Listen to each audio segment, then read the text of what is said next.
right. So after living in Japan for a little over a year and 4 months, give or take, I've noticed quite a few things that are very different. It's very easy to notice things different when you're in a completely different country with a completely different culture. But one of the reasons why I came to this country was because I wanted to figure out what things are actually the same between our two cultures, between our two countries.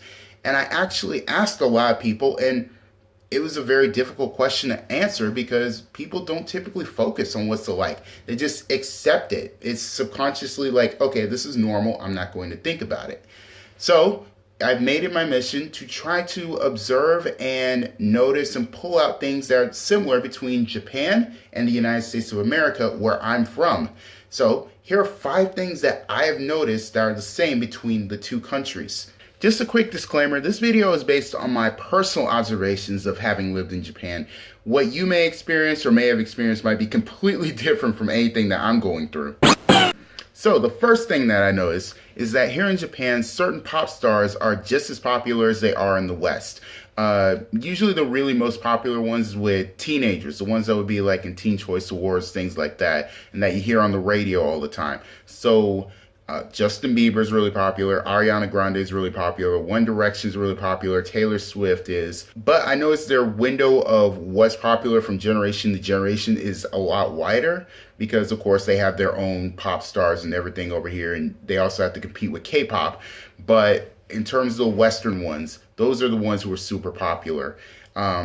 Like from my generation, if I meet somebody my age, of course, they're going to know who Beyonce is. They're going to know who Justin Timberlake is. But nowadays, the kids, they know Bruno Mars because his music's really popular. It's on the radio. I hear it on the radio. They play it on sound systems in all kinds of places. But you have to be really careful with that, because kids, like now teenagers and really young kids, they're not going to know the same ones that I would know as a 20-year-old, depending on where you grew up with and who you might know.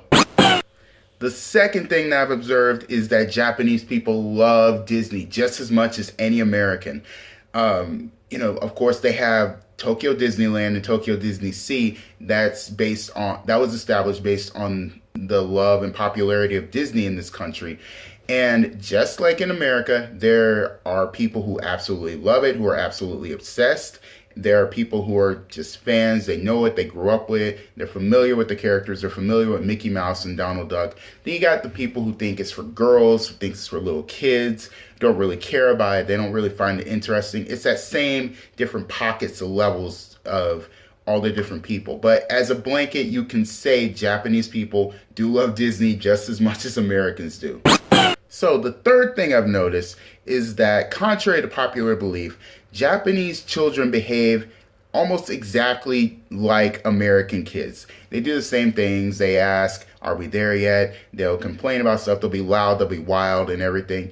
Everyone thinks that Japanese kids are so well behaved and so disciplined, but you have to remember, kids are kids no matter where they are in the world, no matter what country, no matter what culture. They all behave generally the same way. And it's just as they get older and certain behaviors are corrected and they're disciplined certain ways, then they start molding into the adults of different cultures that we know and how we expect them to.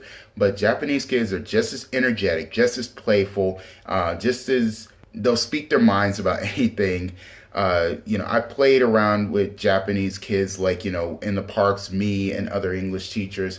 One of our friends, he had some of his students, they were very trusting of him since they saw we were his friends. They decided to, try playing with us. And of course, we're all teachers. So we're used to being around kids. We're used to picking them, hey, being really careful, really gentle with them.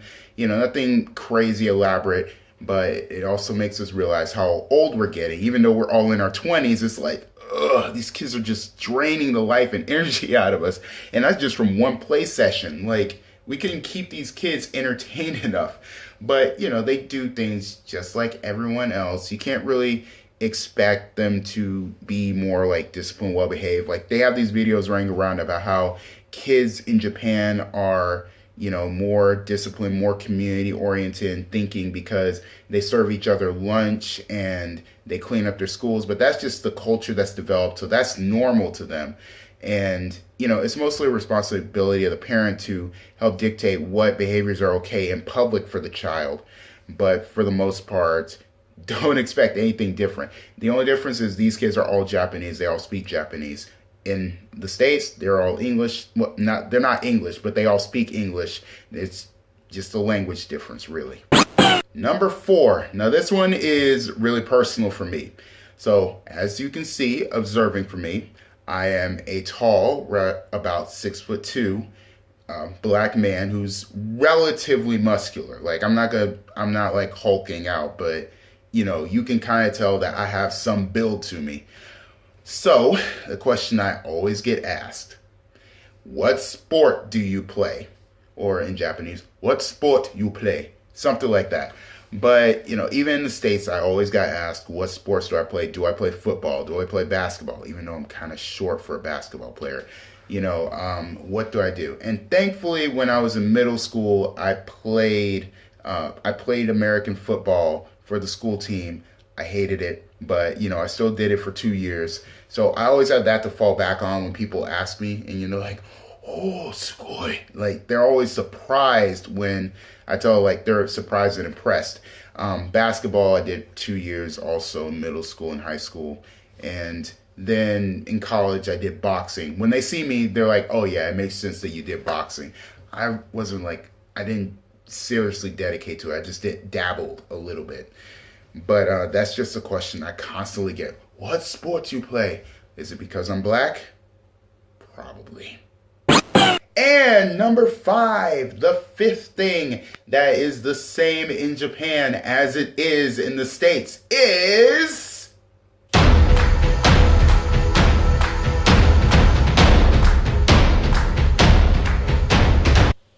So yeah, these things, the fidget spinners, they're very popular here. You can get them at crane machines like everywhere. You go to any arcade or any building that has some type of claw machine in it, you will be able to find these, and they're for sale everywhere. I got this one for about $5, so it was, almost nothing. I just wanted to have one just because.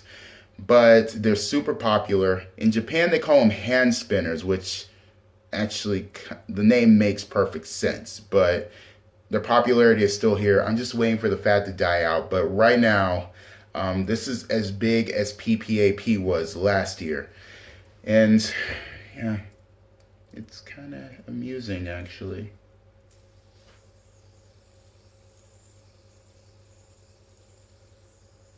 So anyways, that's 5 things that I've noticed that are the same between the United States of America and Japan. There's actually a lot of other things. Most people don't focus on them because they're so focused on the differences between the countries.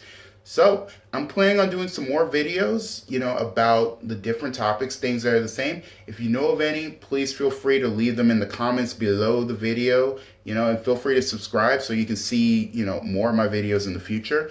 But until then, everyone be blessed. I'll catch you later and just be on the lookout.